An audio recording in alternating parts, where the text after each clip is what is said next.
Welcome to another episode of the Capital Projects podcast, where we dive into the world of project management in large-scale industrial and infrastructure projects. I'm André Schoma, and today I have this pleasure to meet a special guest, Joseph Brewer Jr., an expert with extensive experience in the process and petrochemical industry. Joseph has played key roles in several major projects, including serving as a senior project director for the Olefins 2 project in Kuwait, and as Vice President and Chief Implementation Officer for the Sadara GIGA project in Saudi Arabia, the largest petrochemical project ever executed in a single phase. Joseph is also the author of the insightful book, When Mega Goes Giga, where he shares his experiences and lessons learned from leading some of the most complex projects in the world. Today, we'll talk about those challenges, successes, and his vision for the future of project management in the capital projects industry.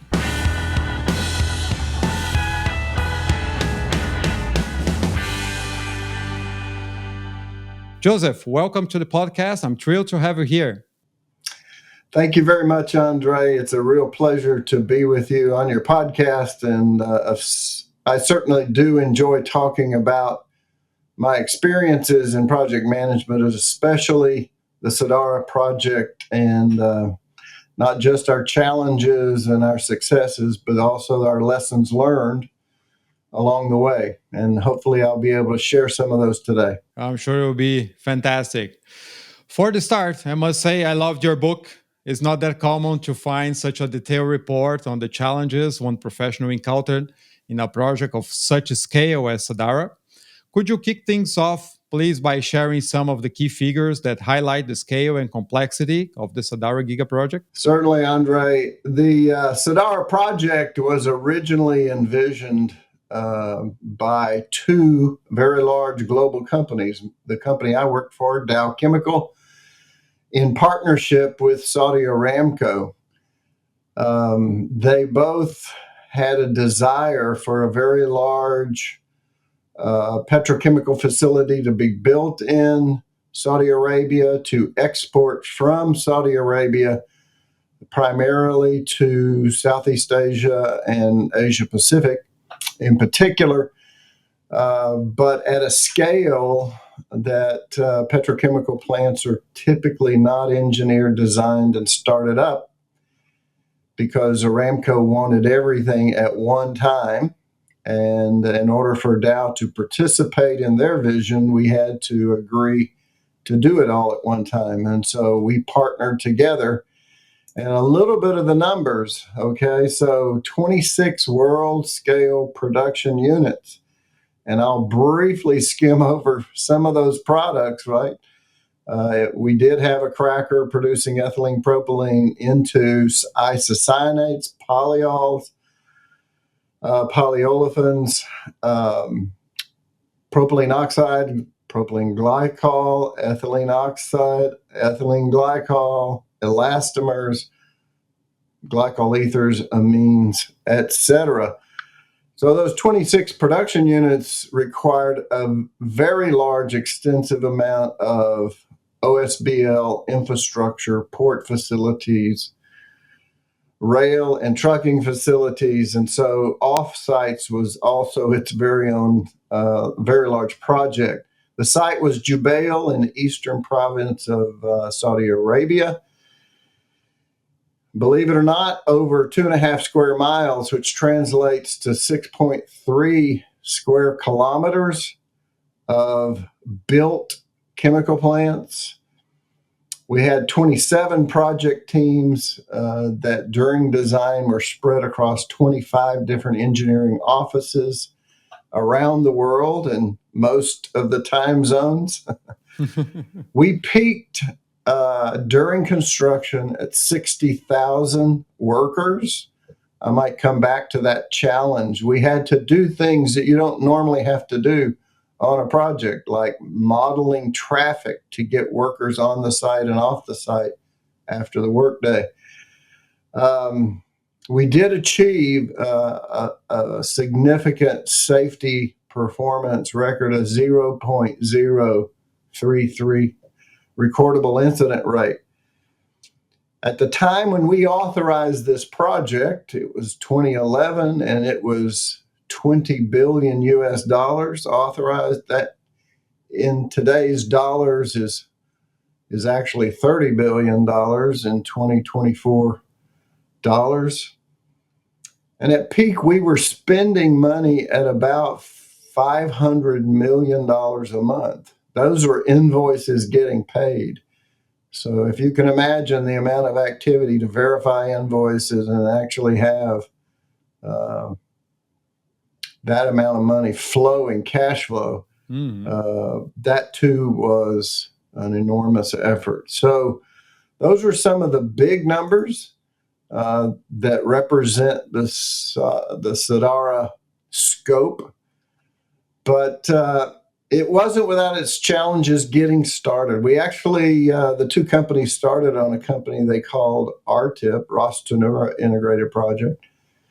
But after some effort of FEL and some efforts at negotiating the deal, they discovered that project probably couldn't get authorized and survive. And so that project was canceled, and a new project we call now today Sadara, with the products that I listed, became a reality. The good news, you might say, was we had a project team that was in place that could jump on the new project quite quickly, and it did. But it had given us, that earlier effort had given us time in the relationship of the joint venture to set expectations around organization, around specifications, procedures, how we're going to work together, how do we make decisions, what if we're not aligned, what do we do? You know, a lot of the things that in a single company investment, you don't typically have to talk through much. But in a joint venture, especially with two strong partners, we had to talk through everything. And we had to stay aligned every day and get around to how important alignment is. It's extraordinarily important. But Sadara wasn't just big, it was also complex. Petrochemicals are not the same as refining. It has to do with the materials of construction, the technology, complexity of all of these chemical reactions where you can have a lot of exothermic things happening. And so the challenge was not just large, it was also complex. But let's start at the very beginning. Large projects, by definition, are pretty unpredictable. I mean, some of the most predictable project systems in the world still only have one sigma of about 9%. And if our statistics teaches us anything, plus or minus 3 sigma is what a normal system is going to perform to, well, you're now talking about cost variation of plus or minus 27% is the best that we can do. And it's still within normal variation. Well, most flogging, as they say, occurs at about 10% over budget. And a lot of business executives associate that with poor performance. But what we're talking about is normal variation in large projects. Well, when you get to GIGA, those numbers of normal variation get to be very, very, very large. And the people who are financing these investments get very, very nervous when you start talking about that kind of variability. And so they want to build trust with you. And so what are you going to do as a project leader to build that trust? Well, the most important thing you can do is educate them. And the best way to educate them is to be totally transparent. Don't hide anything from them. Talk to them along the way of what you're doing, why you're doing it. Sell them on the best practices in the industry and why you're going to deploy them, and the manpower and the resources it takes to deploy them. And all of these things are often very strange concepts to most business leaders in the process industries. They are not typically from a project background and have very little knowledge of the basics of what is front-end loading, What is an integrated team? What is full staffing of a project team? When do you need to do it? Why do you need to do it? I mean, they've got a lot of basic questions that project leaders need to be ready to answer. And but the initial effort between Aramco and Dow was this Ras Tanura integrated project, an RTIP project, and it was a case where the project got ahead of the deal. The joint venture project said to the project team, "Here's the product slate, go." We'll figure out the deal later between the joint venture partners, how much we're going to borrow, how we're going to market the product. We'll sort that stuff out as we go. Well, let me tell you, that's the wrong approach to giga projects and mega projects for certain. You really need a deal upon which you build the physical scope decisions and the execution decisions and the contracting decisions and the purchasing decisions and the staffing decisions. All those decisions which project managers want to get to as fast as they can need to be predicated upon a deal, whether that's a deal internal to the company and it's been vetted with the CEO and the board, and they all know what they want to do, and they all agree where they're going to put it, the products they need to be making, all that simple stuff. If it's not vetted and pretty well defined, it doesn't make a lot of sense to put a project team together and start building something. And that was really the story of RTIP. So when it was discovered, oops, what we put together here economically isn't viable, then we had to switch to plan B, or a brand new project that ended up in a much better location. It ended up with a much better product slate. It is actually smaller and slimmer than what was envisioned for that first project, if you can believe it.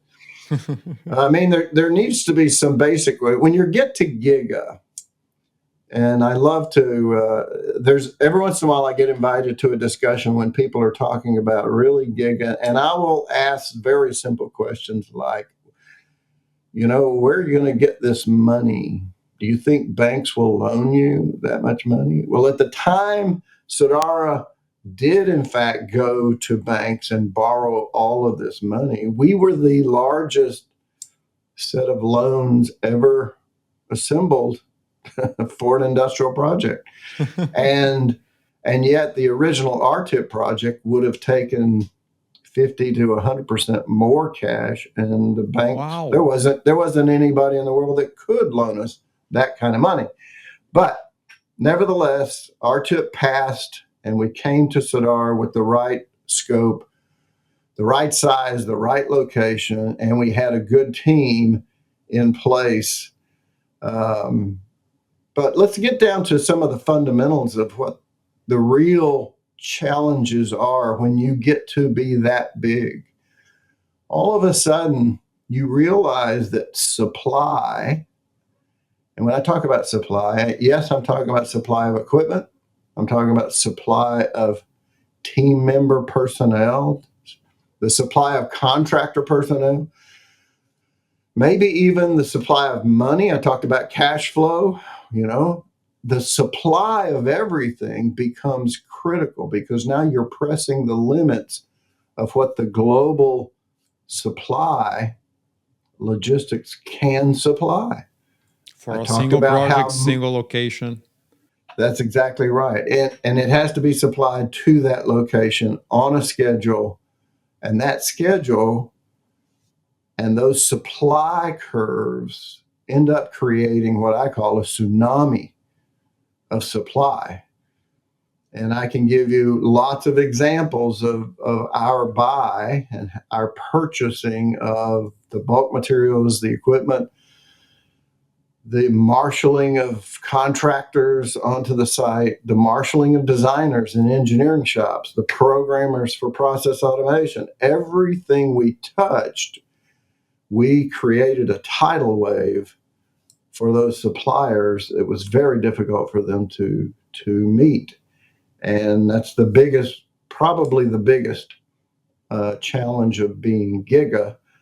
But it also creates non-linearities. A lot of people from their project experience believe that, okay, if I did this large project and this one is twice as large, then I just sort of scale up everything Yes. 2x and I should be good.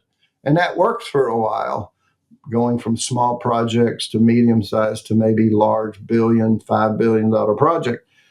But there's a place where things are no longer linear and the challenges become nonlinear. And I'll give you a few examples. Interface management. If you have two plants, I mean, if you have a very large, let's say a cracker, and you're going to have to interface to the infrastructure around you, the engineers can tell you pretty quick, here's the supply of utilities we need. Here's the intermediate products that are going to be leaving the cracker, and here's the final product in the state in which all of these are going. That's pretty simple. You get 27 of these units together, and you start trying to figure out interface management. It's no longer linear. It is nonlinear, and it grows exponentially on you. And so simple things like interface management, now what could have been done by, let's say, tacking it onto the jobs of certain traditional team members, you now have to have a dedicated team that can do the air traffic control on all of the interface management, because it's gone non-linear on you. Let's talk about another softer issue that comes with the challenges of GIGA, and that's people. Normally, project professionals, you want to hire a construction manager. You have a very large, let's say, $2 billion petrochemical plant, and they expect to be on the job. If you bring them into FEL, maybe they're going to be on the job for 4 years. And they're used to that. The more mature, experienced professionals in our industry are sort of used to that kind of assignment. A process engineer that you may bring on in the beginning, you might hang on to some parts of that person in design. They're on the job for 2 to 3 years. But now you're talking about project execution durations from the start of FEL to just finish a construction. Could easily be 7 to 8 years. And now you're trying to recruit people for what could easily be 25% of their career. Yeah. on one project. One single project. And they look at you with a blank stare and say, I got to think about this. Was it very hard to recruit people during FEL? Because they also said that we want people to perform the FEL3 if you want to stay with the project, because otherwise we'll have turnover to execution. How hard was that to recruit those people? So what actually happened on Sadara is the previous RTIP project was in fact recruited in such a way as people were told, we only need you for FEL, and then we're going to take a break at authorization, and then we're going to re-recruit. Well, I got to tell you, that is not a good practice. Anytime you have turnover on a project and you bring new people on, they have new ideas, they question all the prior decisions, they don't like the precedents that were done before, and so you'll have changes. When we were brought on, which was late RTIP FEL, and we were transitioning into Sadara, I and my partner in Aramco had to have a very serious sit down with all of the project team members, and that is, are you going to stay with this project until the end? And I had quite a few people say, no, I'm not. That's not what I signed up for. It wasn't what I was recruited to do. And so we had to help those people transition back into the mother companies, into jobs that we could, that they could contribute in and be successful at. And we had to re-recruit people who, in my world of Dow Chemical, it was a simple question. Are you going to go to Saudi Arabia with me to finish this project and start it up? And so, yes, turnover on a long project like that is a reality project leaders need to face right up front. Yes, you need to commit yourself to transparent recruiting. This is what it's going to take. You need to find out creative ways that you can retain those people and keep them on the project. And I was very fortunate in that I did have leaders around me, both from Aramco and Dow, that stayed with the project from the beginning to the end. And that was critical. But it's not easy.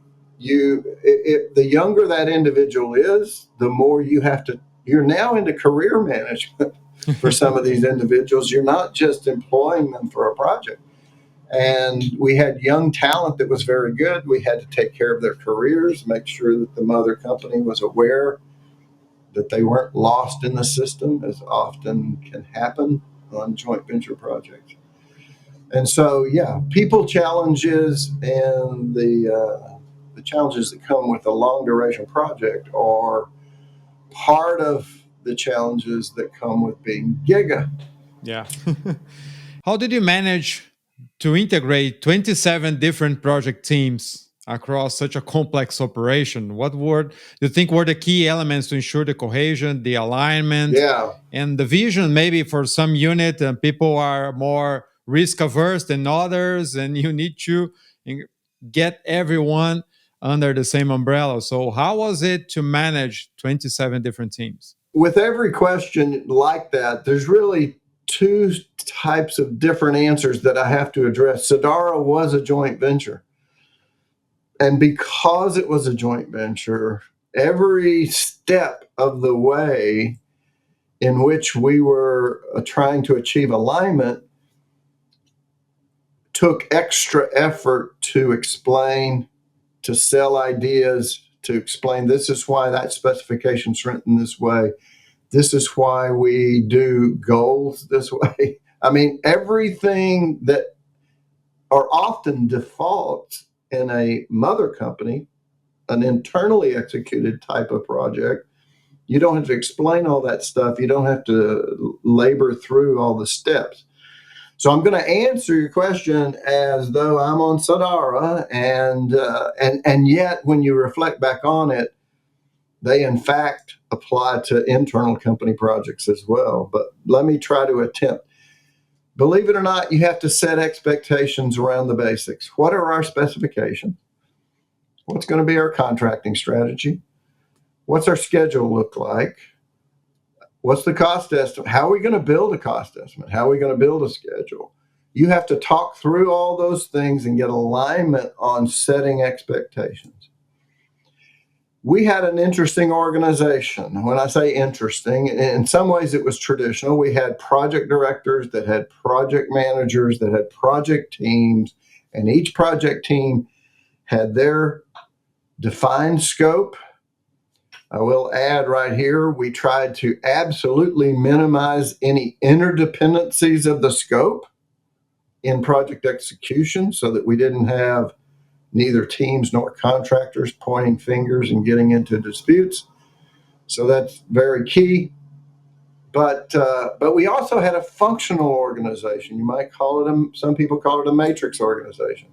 So we had a process engineering lead. We had a process automation lead. We had a design engineering lead. We had safety lead. We had environmental lead. We had purchasing lead. We had a contracting lead. And all of those leaders, we had 27 of these, by the way, those functional leaders had an obligation to sell their functional procedures and requirements across all of the project teams. And so there was an organizational dimension already put in place that helped with alignment. But of course, after you set expectations around all these functional requirements, and you talk about estimates, and you talk about schedule, and you talk about contractor selection, then, and by the way, then you certainly have to staff all these project teams. And believe it or not, when you tell your management it's going to take 27 project teams and each project team is maybe going to average 10 to 15 people, Here's the functions that need to be on those teams. And they start doing the math and they go, well, where are we going to get these people? It's part of too that. Expensive. It's part of that tidal wave thing. It hits their brain for the first time. And so just to finish FEL, you go, what's 10% of 20 billion? It's about 2 billion. We might need 2 billion, let's say $1.5 billion to finish feed. Oh my gosh, where are we going to get $1.5 billion to finish feed? Can't we do I'm glad this it doesn't happen only to me. Good to hear from you. Yes, you have to staff the teams. You have to set those expectations. But sooner or later, you're going to have to do communicate. And by the way, your alignment plan, and as well as your communication plan, when you're at GIGA scale, you have to write these plans down. You have to put them in black and white. I'm going to produce quarterly meetings with everybody on the owner's team. Now, that takes some work when they're spread out in all these time zones. Video conferencing setup takes some technology to have that many people, that many locations. We're going to do newsletters. We're going to do emails. We're going to do, functional leaders are going to have functional team meetings. Believe it or not, meetings, especially in a joint venture environment, this sounds perhaps archaic.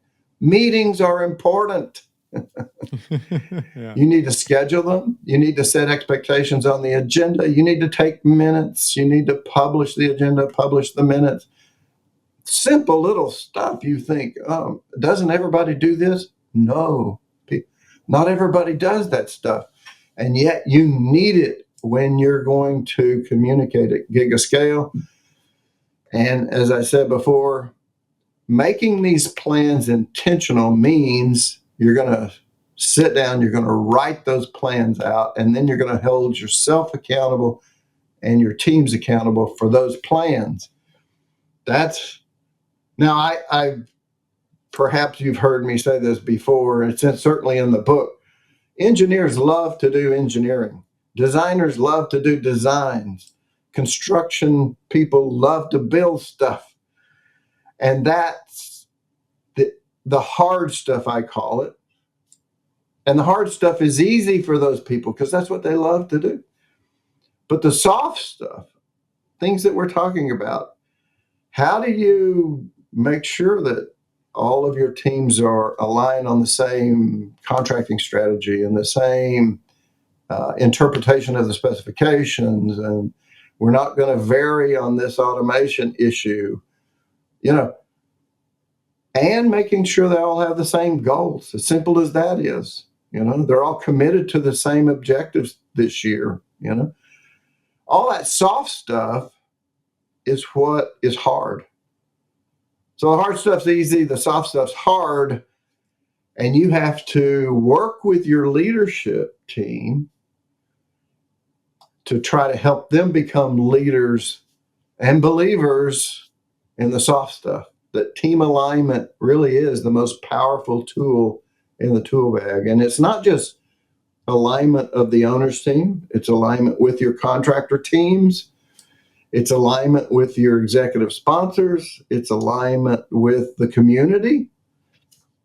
The press. Oftentimes, these mega projects, these giga projects, have very large impacts on the local community. And so getting out in front of that by communicating and building trust and building alignment with those communities is as important as anything else you do. Yeah.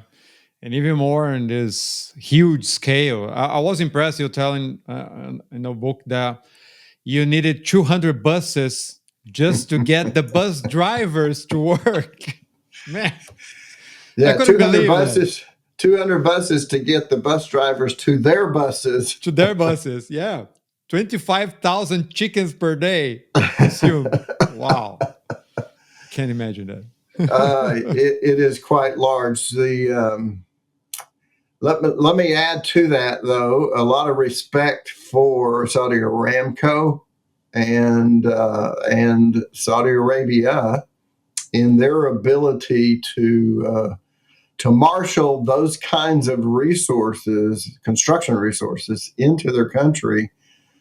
They do it through a guest worker program, yes, and they recruit those skilled labor from lots of places around the world, and they're able to get work visas for them, get them into the country so that we can put them to work. And let me tell you, if we had to marshal 60,000 workers on the U.S. Gulf Coast for one project, we would probably break the system on the U.S. Gulf Coast trying to build something that big with that many workers. Anyway, Yeah. It was quite Right. a challenge. And everything gets in a huge scale, as you said in another part, that you were required or asked to cut just $3 billion from the estimate at one time. And for our listeners here, when your CEO or a client asks you to cut off 10% of your budget, you find it is bad. Imagine having to take 3 billion out.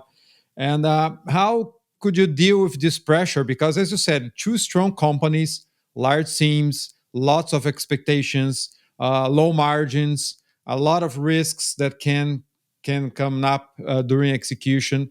How to navigate in this pressure about cost, capex, and also for a schedule that you had a contingency, a 9 months contingency, but it the team needed to add more but couldn't. And for the executive, they will say for you that 1 day of operation, the Sadara project will put in the pocket maybe $2 or $3 or $5 million. So you cannot Yeah. imagine of a contingency of 9 months. So Yeah. how to deal with this pressure in such a large Yeah. project? It's a great question. It's one of the challenges our industry has that I believe is a permanent challenge. I don't know that it's going to go away, but my counsel to most project managers is, as I mentioned earlier, is total transparency, number one. There are a lot of project managers. Let me talk about the other side of the coin real quick here. There's lots of project managers who believe their job is to hide everything from their stakeholders, to look like the swan that's pedaling on the pond so gracefully, and yet underneath the water, their legs are just working really, really hard. That's their image of the perfect project manager. And I just disagree with that vision of keeping all of your stakeholders at arm's length. The reverse helps a lot, because if you're transparent, you can begin to build trust. And with trust, you can begin to educate. And I'll use a simple example on the $3 billion request. We simply replied to the question with a question. You need 3 billion out. Let's see, let's divide by 3, maybe divide by 4. So you need to help us find $750 million worth of equipment that we can get rid of. And if you'll help us do that, we can find 3 billion. So we have some ideas, by the way. You don't have to build all of the furnaces in the cracker at one time.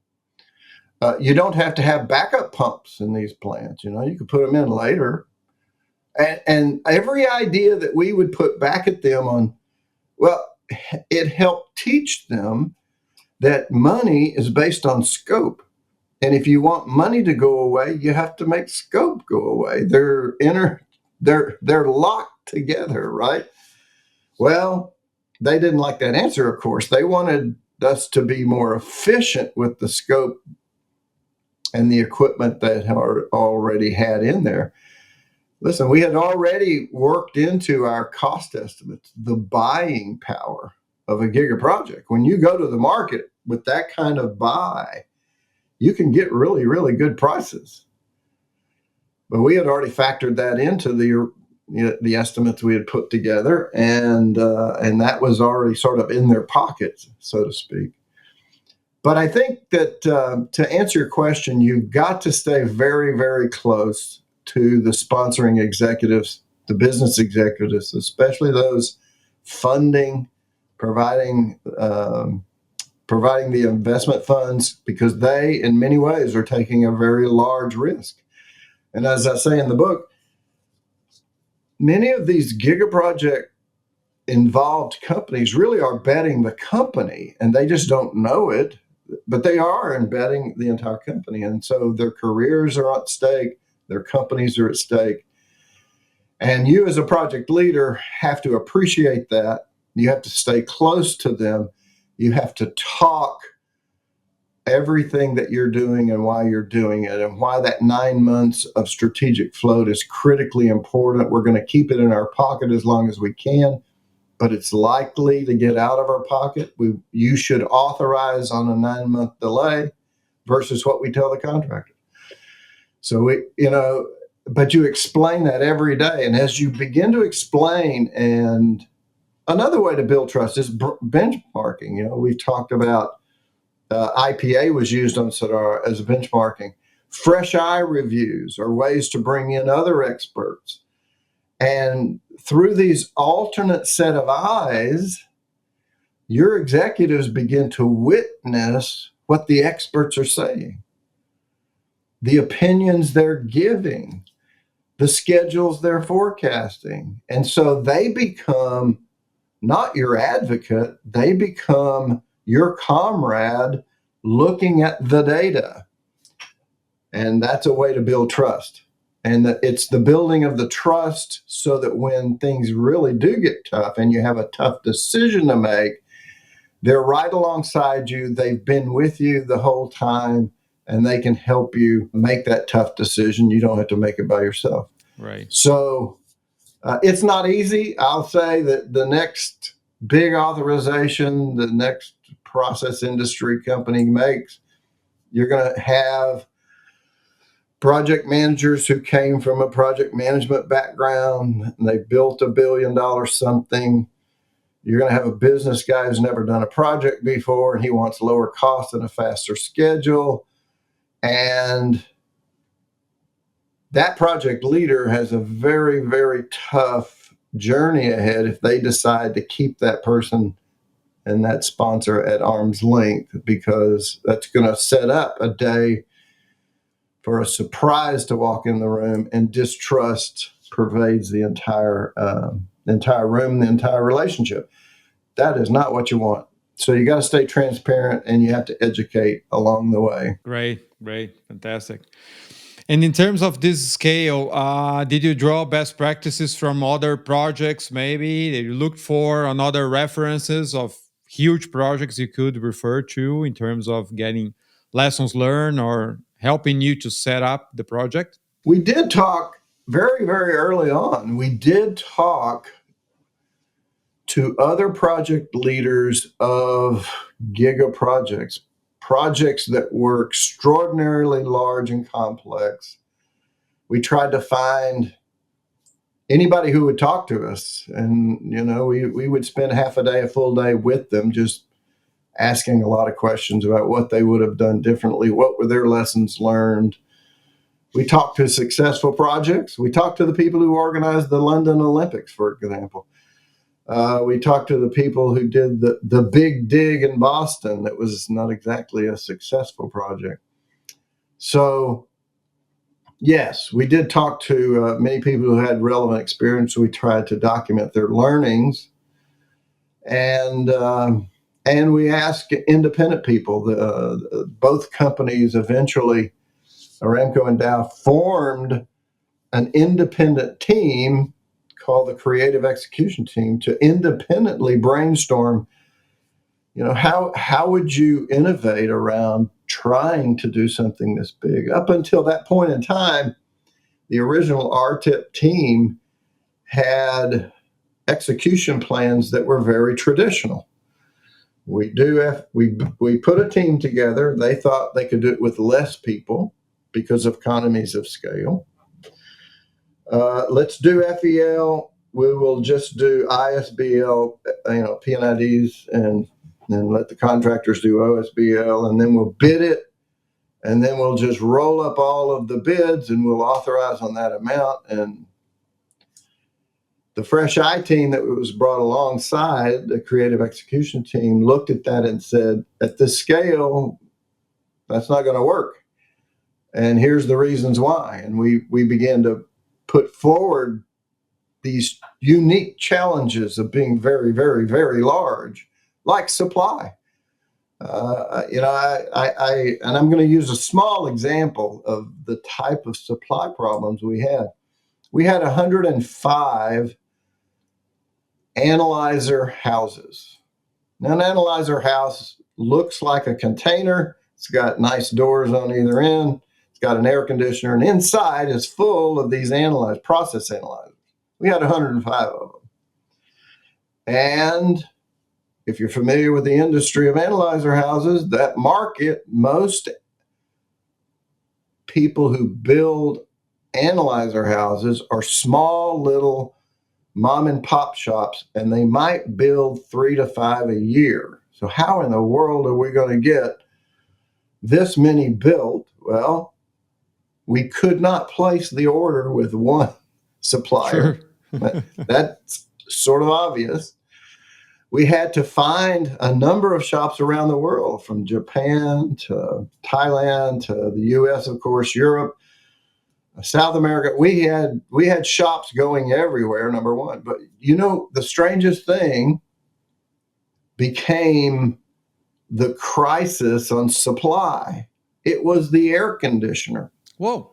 Aramco had done a very good job of customizing air conditioning units for their analyzer houses that could survive the heat and the desert conditions of Saudi Arabia. Dow didn't have a spec like that. We needed their spec. And once we put that spec inside the specifications for analyzer houses, all of a sudden, we had a supply problem that was bigger than the analyzer houses themselves, because that spec only had one manufacturer that could build it to that spec and modify it for those desert conditions. And then that one supplier had to feed all these other analyzer suppliers. And expediting those analyzer houses became a very large challenge. It's a simple example of how strategic purchasing and doing market assessments of how big is your buy and what does it mean to the marketplace. Very few times did we have to single source anything on the project. One example was automation. Of course, a manufacturing operating organization on a large complex like that wants one platform. They want to train their people one time. They don't want to mismatch of automation systems. And so we placed a very large order with a very large global automation supplier. And even the biggest of the big struggled under that tidal wave of, I can't believe you're buying this much and you expect us to program that much, and you need it on what schedule? And by the way, our schedule was not aggressive. Yeah, but our schedule took all of the data that we could assemble, and we just put average schedules out there, and we just said, please, for the Middle East, by the way, and that took into account delivery, shipping times for equipment was different, et cetera, et cetera. So, but the tidal wave kept hitting and kept hitting and kept hitting. And so we had to divide our purchase usually into multiple suppliers, and in parallel, they could end up supplying everything that we needed when we needed it. But just a simple example of what being really big means when you put your purchase order out on the market. And not about the efforts to starting up a plant like this. How ensure the operational readiness and the smooth handover to operations? Because you probably spend 2 or 3 years in startup from the different units until the end. How to ensure? It was about 2 years. Let me start off the answer to that question with probably one of the most important learnings, and this applies to all project size. It's not just GIGA, but it certainly applies to GIGA. And that is, in the Dow world, integrating the manufacturing leader or the manufacturing representative into the project team from the very beginning of FEL is critically important. I learned a new word from Aramco. They call that person the proponent. It doesn't matter what you're building, but there is a proponent who's going to inherit what you design and build, and you're going to turn it over to them. And at that moment, you want full alignment. You don't want questions about scope. You don't want questions about specifications. You don't want questions about systems turnover sequence. You want absolute alignment on everything. And the only way to ensure that is to ensure that proponent is integrated into your project team at the very, very beginning. And I might add, my preference is certainly to have that person be the startup leader when it comes time to turn over and start up that plant, or any facility for that matter. When you don't have that, you're turning over your baby, the thing that you spent years and years designing, specifying, purchasing, contracting, building, finishing. You're turning it over to a stranger. And they're not familiar with the scope. Why did you do that? I don't like where you put that pump. Why did you lift the reactor up 10 feet? It's not like that in any of our other plants. They have questions about everything, and that causes delay. You may be able to answer all of their questions, but it most often creates, well, I wish you would have done it differently. Once you have that proponent integrated into the team and they participate in all the decision makings and they can explain why to their management, to their operations team, to their startup contractor support, here's what we're going to do, here's why we're going to do it, and this is exactly what we're going to do today. And everybody can nod, yes, that's what we're going to do. So that's how. And by the way, at the program level, when you're this big and you've got project directors and project managers and you have those proponents built into all those teams, at the top of the program, you also need those proponents represented as well. So they are participating in all the decision making. They understand the rationale of every decision, both personnel wise as far as physical specifications and scope decisions. They need to participate from the beginning. I will say this one more thing about operations is in the book I described, there's really two rockets that lift off and they rendezvous in space, so to speak, at startup. But the first rocket, of course, is you have to marshal a very, very large team to perform the FEL, to contract out the work, and now manage the contract from design through construction. And that rocket lifts off. And while operations and these proponents may be integrated into those teams, ideally, they haven't built their operations organization. They haven't hired the operators. They haven't hired the maintenance personnel or the logistics people that are going to handle the trains and the trucks and the packaging. And so that comes later, probably maybe 2 to 3 years later. They start then assembling that manufacturing organization, and then that rocket lifts off as they begin to build that team. They have to train that team. They have to send those teams into all these technologies around the world. At the very end of my book, I actually encourage some of my colleagues, you need to write that book, Sure. because that too is its own challenge of how do you train 3,000 new hires, mostly out of high school, by the way, mostly out of Saudi Arabia high schools. You're going to train them in isocyanates, polyglycols, how to run a cracker, how to maintain a cracker. How are you going to do all that training? Well, you got to hire them. You got to send them off to training. You got to reconvene them. You got to manage that organization. That's that second rocket that I refer to in the book that takes off maybe 2 to 3 years later. But it's also why you have to be careful of how these rockets interact with each other, because the first rocket's got to leave so early. We actually had both rockets reporting to the board independently, because they had two different missions, two different schedules, two different spending profiles, you name it. They independently reported to the same board. And that too is explained in the book. Mm-hmm. Quite a challenge. Yeah, that's crucial for the success. As you said, you cannot just leave your baby and get out. That's right. And talking about the project teams and seeing from your experience over the course of your career, you recruited countless individuals for large projects. What qualities did you prioritize when selecting project team members, and what makes someone stand out for you? The answer is really pretty simple, and it's the first and foremost thing I'm looking for is relevant experience.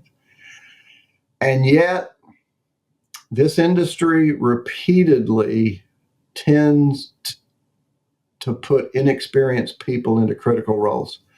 Why do they do that? Well, they do that for very logical reasons. Most people who have experience executing large projects in these various functional roles, whether you're a construction manager, you're a project controls estimator or scheduler, you're a project manager, you're a process engineer, those individuals are typically always on a current project somewhere. And so when it's time to start the new project and to staff the new team, the most common question is, who's available? Well, people who staff these teams, they look around and they say, well, this industry has about a 5-to-1 turndown ratio from peak to valley. The amount of work going on is either at a peak, going to a peak, or it's coming down off a peak and going to a trough. And if you're lucky enough to be staffing at the trough and you look around and say who's available, there's a good chance you've got some people with experience that are available. On the way up, that's not true. As a matter of fact, it's rarely true on the way up in this industry, whether you're petrochemicals or any kind of project industry. When you're going up and you're at peak, you look around and you say, who's available? Nobody's available. And so what do you do if your business case demands we've got to go? Well, you just take people without relevant experience and you put them into roles and say, learn as you go, take some training. We're here to help you. Let me know if you have any questions. That's the typical speech they get. And then I have seen results from those kind of teams, and it's horrendous. So what do I tell people? I say, well, okay, you need to go have some dental work done. Do you mind if you get this fresh dentist right out of school? He's not done a lot before, but is that okay? Well, people would look at you strange. Said, no, that's not okay. What about you have a heart condition and they're going to put some things inside your body to go work on your heart? Do you mind if this guy is less experienced than? No, that's not acceptable. And yet we do it with billions of dollars, and we do it with every year. Now so I've explained the why we do this. And perhaps, and I'm not criticizing the original Ross Tenor effort, but perhaps some of that was done. Both companies, Dow and Aramco, at the time of birthing that original RTEP project, both companies were at their peaks in capital programs, and all of their experienced people were deployed. And so there wasn't a lot of experience on the original RTEP team, and hence some of the decision making from both project both companies was less than ideal. So relevant experience is probably the first thing, but that's not all that you ask for. It's good to have relevant experience, but they have to have a willingness. This assignment might take you to Saudi Arabia. This project design team may end up in South Korea. You might have to go to an engineering shop in India. Have you ever been to Brazil? And by the way, I had quite a few Brazilians on my project team because Dow is a very global team, and we have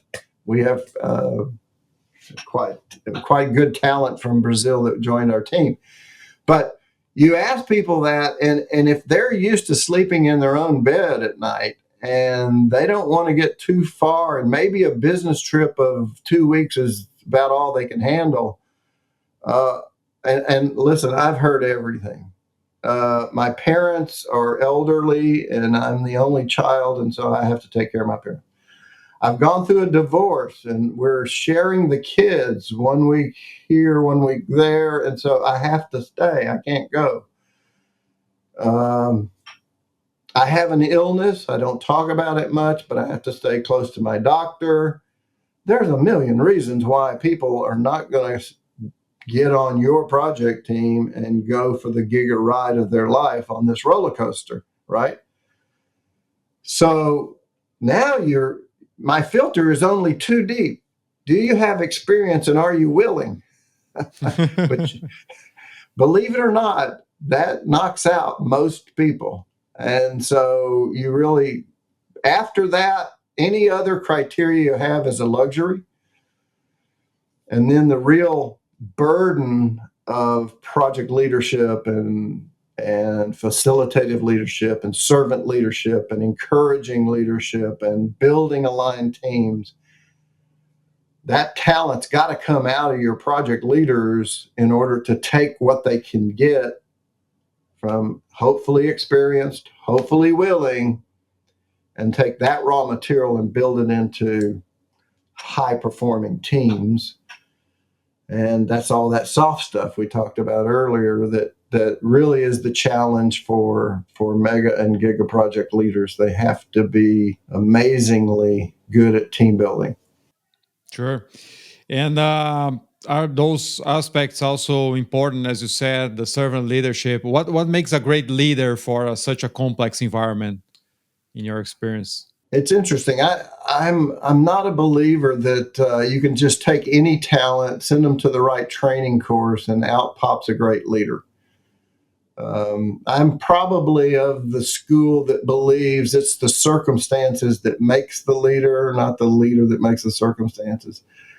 And so, what are the characteristics that make good leaders in this environment? Certainly, they have to be good listeners. The quote that I use often is, we were given 2 ears and 1 mouth for a reason. You need to learn to listen to people, really listen and hear what their concerns are. Listen to the experts around you. Another thing that I do personally, and I haven't found this true of all project leaders, but I tend to trust people first and then distrust them if they give me a reason to distrust them. I have an innate sense that people want to do good when they get up in the morning and go to work. And you as a leader need to be providing them the atmosphere and the environment for them to succeed. And if you do that, they will. So that's just how I'm built personally. We were talking about Ed Murrow earlier. He has written a few books about mega projects and giga project, and one in particular about leadership. And he kindly mentions me in one of those books. But I think his attempt at that book was to try to find the correlating factors, that make good mega and giga project leaders. But I'm certainly of a belief of the upside down pyramid. I don't believe the boss comes in the rooms, barks, here's the answer, here's the rules of engagement. salute and click your heels or get out of here. That's certainly not good leadership. So I believe in the upside down pyramid, which means we come to the job every day to help other people be successful. And as complex as we were, as many specifications and procedures and functional alignment that we required and communications that we had, one of the driving principles that me and my partner tried to do every day is we want every individual on that project team, when they sit down at their seat, when they go to that construction site, they feel like this is what I have always done. I know how to do this job. I know how to do it well. This is not overly complicated. They've spelled it out for me. This is what I have to do, and I can do this, right? They have to have confidence. But if you make the working environment so complicated because you're complicated, they won't have that confidence. Mistrust will be developed between those workers and the leadership that's around them. So those leaders have to work really, really hard to make the world simple for them in which they can succeed. That's what servant leadership is all about. That's what facilitative leadership is all about. And it requires 2 ears and 1 mouth. A lot of thinking, a lot of listening, and a lot of saying, well, what do you think? And ask more questions than you make statements, as I say. Yeah. Create a good environment for people to work and perform. And during execution, what would keep you awake at night? Which was the biggest challenge during the whole period? 60,000 people working and 25,000 chickens going on, going in every day. What kept you awake at night? Let me answer the questions first by saying that we redefined for us on the project team what is a black swan. There's a book about black swans, and I've read it, and I think it's an excellent book, by the way. And it's the premise of the book is highly improbable events, when they happen, have huge impacts on the world around us. And the author does a great job of giving examples of that. We took that definition and we tweaked it just a little bit to say, what is an improbable event on a typical project? When you scale project execution up to this size, is no longer improbable. It becomes probable, and that scares you half to death. I've seen project teams where a boiler fell off a ship being transported. I've seen a transformer fall off a rail car into a swamp. And you go, this has never happened. This happened one time in my career. I should not be putting this into my risk model or my heat map or my modeling of contingency. It doesn't make any sense. And at a reasonable size, large project, that is a good answer. At GIGA scale, that's no longer a good answer. So what bad things could happen? So what did we do in Sadara? We tried to identify all possible black swans. They don't all happen. But I guarantee you, on anything as big as Sadara, 1 or 2 is going to happen.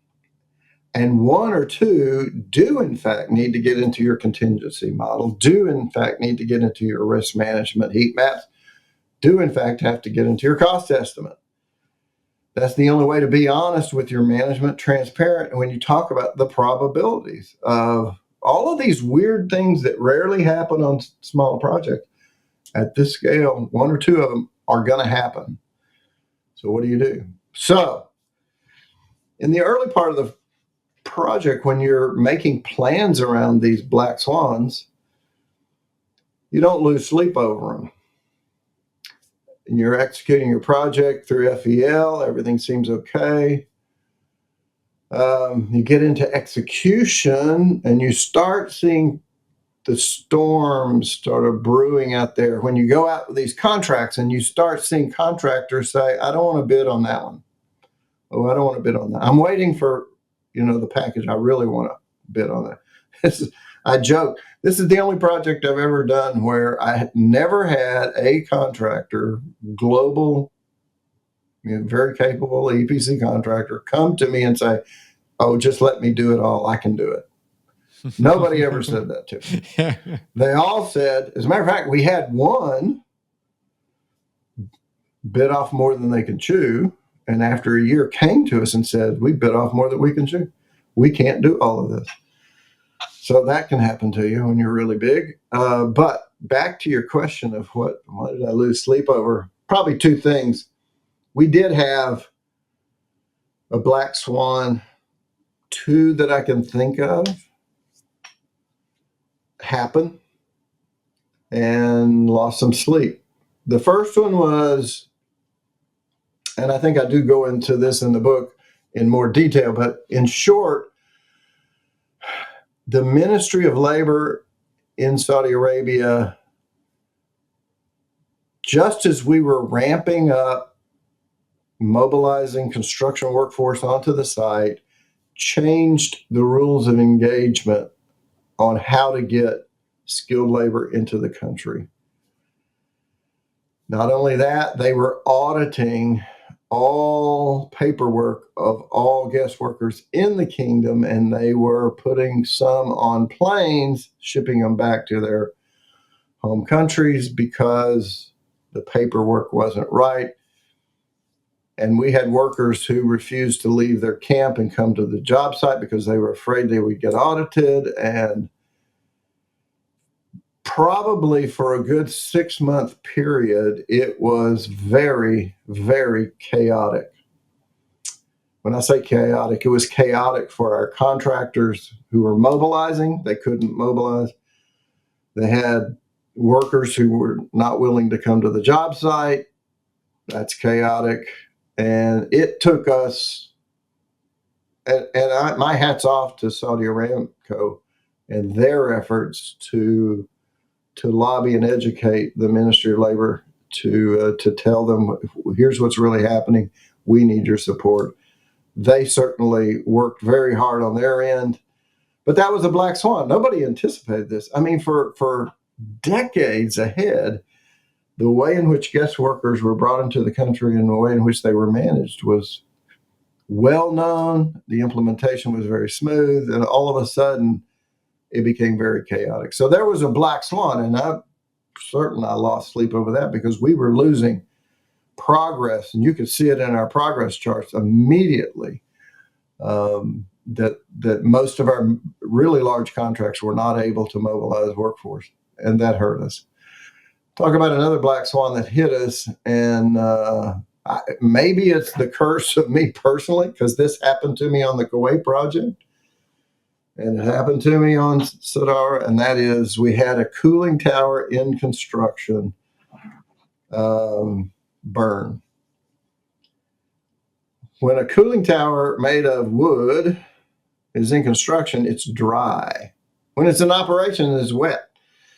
And when it's wet, there's very little risk of fire. And but yet, the cooling tower for our isocyanate section, which was quite large, by the way, caught on fire one night and lit off. And we had to rebuild it on an emergency basis. And so you lose sleep on nights like that. But again, black swans, by their definition, at GIGA scale, number one, are very, very rare events, but they're going to happen. And so, I mean, it's a strange feeling to get in the capsule on top of that rocket, knowing that something bad's going to happen that you can't control. Yeah. And you can't see it coming, but when it comes, you better be prepared. And so I'll end this answer with, what did we do? We actually went through all these scenarios in FEL. What if we have a boiler fall off a ship? What if we have a transformer fall in the mud? What if we have a cooling tower that burns? How would we respond? And we actually wrote those plans down. And we knew exactly what we were going to do. Everybody knew how they were going to respond, at least in theory, to terrible, unexpected events. And that's about, in my opinion, about the best you can do is to plan for the unexpected. Yeah, and that's the importance of the plan. So many people think that it's bureaucracy, that the contractor will take charge of it, and so on. And we need to convince that project plans are important until today. Absolutely. Absolutely. Yeah. Joseph, we are approaching the end of our episode here. And as an experienced leader of complex, large scale projects, what key piece of advice would you offer to our audience here of project managers who aspire to succeed in their projects? Let me first address those who are saying to themselves, I probably will never work on a GIGA project. Why am I listening to this? And the message is there are a lot of best practices that have been developed in this industry, and they surround front end loading, feed packaging, team building, team alignment, contracting, systems turnover procedures, startup procedures. We have a very, very deep understanding of what it takes to execute projects well. And you have to do all of those, even though your individual data points are separated by 3 and 4 years due to project assignments. Every time you get on a new project, avail yourself to the best practice training that's out there and available. You must do the project basics well. And those are today, 2024 and beyond, minimum requirements. They're no longer optional. You have to do the basics well. The second piece of advice is that team alignment really is the biggest and best tool in your tool bag. Yes, it's the soft stuff, and as engineers and technical personnel, we're not familiar with that stuff. We're not trained in that stuff. We're not good at that stuff, but you have to get good at that stuff if you're going to be a project leader in this century. And so team alignment is absolutely critical. And maybe the last piece of advice is if you are around a mega or giga project, just because they're big doesn't make them robust. They, in fact, are more fragile than smaller projects. And not only does my book talk about it, this podcast talks about it, it's fragile for a lot of reasons. They put a lot of stress on everybody and everything, and that stress creates unintended consequences, and thus they are fragile. And so learn everything you can, try to find the successful ones and emulate them, and get up every day with a smile. Don't give up. Great. Fantastic, Joseph. Thank you so much for sharing your insights and experiences with us today. Your work in the Sadara project and your contributions to the field of project management are truly inspiring for us. So I'm sure our listeners also loved the episode. Thank you for your time. Thank you, Andre. A real pleasure. So to our audience, if you want to dive deeper into Joseph's experience and learn more about the challenges of Giga projects, I highly recommend his book, When Mega Goes Giga. It's a must read for anyone involved in large-scale industrial projects, and I'll post a link of the book in the comments. Thank you again, Joseph, and to our listeners. Until next time, keep pushing our boundaries of what's possible in project management. See you in the next episode. Bye-bye.